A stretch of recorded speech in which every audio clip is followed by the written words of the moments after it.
ঢাকা বিশ্ববিদ্যালয়। বাংলাদেশের ঢাকায় আপনি দেখবেন যে কোনো ঘটনা প্রমাণিত হওয়ার আগেই বাংলাদেশের কোনো মন্দিরে বা আমাদের মাইনরিটির কোনো কোথাও যদি ষড়যন্ত্রকারীরা একটা টোকাও দেয়, সেটার প্রমাণ হবার আগেই 133 জন বুদ্ধিজীবী যুগলবন্দি কলাম লিখে ছুটে দেন। শাহবাগে জাদুঘরের সামনে এসে একজন থেকে শুরু করে যতজন হয় তারা প্রচন্ড কথা বলেন, এবং এটা তো বলা দরকারও। আমরা মনে করি যে এই যে বুদ্ধিভিত্তিক লড়াইটা তো দরকার, কিন্তু আফসোস কি দেখেন, আমরা তর্কের খাতিরে ধরেও নেই। আমরা তো আর শাহবাগী না, আমরা তো শাহবাগ তন্ত্র কায়েম করবো না। আমার যে খুনি সেও যদি বিচারগ্রস্ত হয়, আমি বলতে চাই যে এটা আদালতকেই প্রমাণ করতে হবে যে সে বিচারগ্রস্ত, তার উপরে তার বিচার করতে হবে।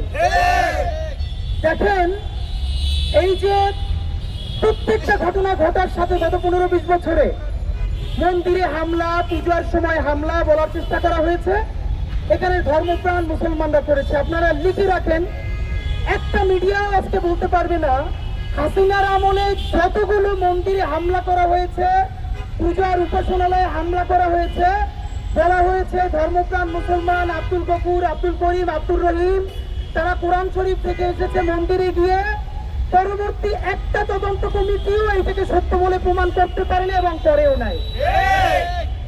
এবং এই যে সর্বশেষ পার্বত্য চট্টগ্রামে আমরা দেখলাম, যেখানে এই যে ধর্ষণের কথা বলে বাংলাদেশে পুরো মানে কি অদ্ভুত ব্যাপার, পার্বত্য চট্টগ্রামে একটা পাতা খসে পড়ার আগেই শাহবাগে এসে বলা শুরু হয়ে যাবে সেখান থেকে সেনাদেরকে সরাইতে হবে।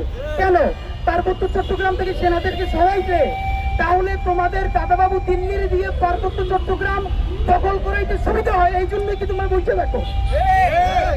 একই অবস্থা দেখেন, নজরুল বিশ্ববিদ্যালয়ের মতো একটা জায়গায় একজন শিক্ষার্থী যেই অবমাননাটা করলো, আমি অবাক হই। আমরা মাঝে মধ্যে বলি যে আমাদের এখানে ধর্মপ্রাণ মুসলমান মাঝে মধ্যে অনেক কিছু বোঝে না, মাঝে মধ্যে তারা অনেক কঠিন ভাষায় কথা বলে ফেলে, কিন্তু আমি অবাক হই এইরকম জঘন্যতম কাজ করবার পর বাংলাদেশে আলেম সমাজের পক্ষ থেকে, ধর্মপ্রাণ মানুষদের পক্ষ থেকে যে রিয়াকশন হওয়ার কথা ছিল, তারা তার কিছুই করেন নাই, তারা সংযমের পরিচয় দিয়েছেন।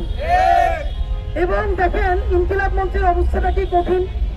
আমরা প্রত্যেকটা এইরকম বিপদে আগে আমাদের ধর্মপ্রাণ মুসলমানদের হাতে পায়ে ধরে বলি, ভাই প্লিজ, আলিফ ভাইকে যখন হত্যা করা হয়েছে প্লিজ বলেছি আল্লাহর ওয়াস্তে আপনারা সংযত থাকেন।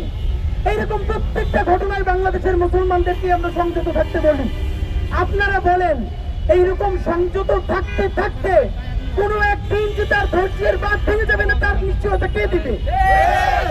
আমাদের কেউ তো কয়েকদিন পরে মানুষ বিশ্বাস করতে শুরু করবে না। এখন অনেকে বলে থাকেন ধৈর্য ধরা কি শুধু এখানে মুসলমানদেরই কাজ, তাদেরই সমস্ত দায়? আপনাদেরকে একটা উত্তর দিই ভাইরা, হ্যাঁ, এই বাংলাদেশের স্বাধীনতা সার্বভৌমত্ব টিকিয়ে রাখা, এখানে ইসলাম, ইনসাফ, দ্বীন থাকবে কি থাকবে না, এর সাথে বাংলাদেশের স্বাধীনতা সার্বভৌমত্বের সরাসরি প্রশ্ন জড়িত। বাংলাদেশের স্বাধীনতা সার্বভৌমত্ব অক্ষুণ্ণ থাকলে পরেই এখানে ইসলাম থাকবে, এখানে ইমাম থাকবে, এখানে মুসলমান থাকবে। আর যদি এখানে স্বাধীনতা সার্বভৌমত্ব ধ্বংস হয়ে যায়, তাহলে বন্ধু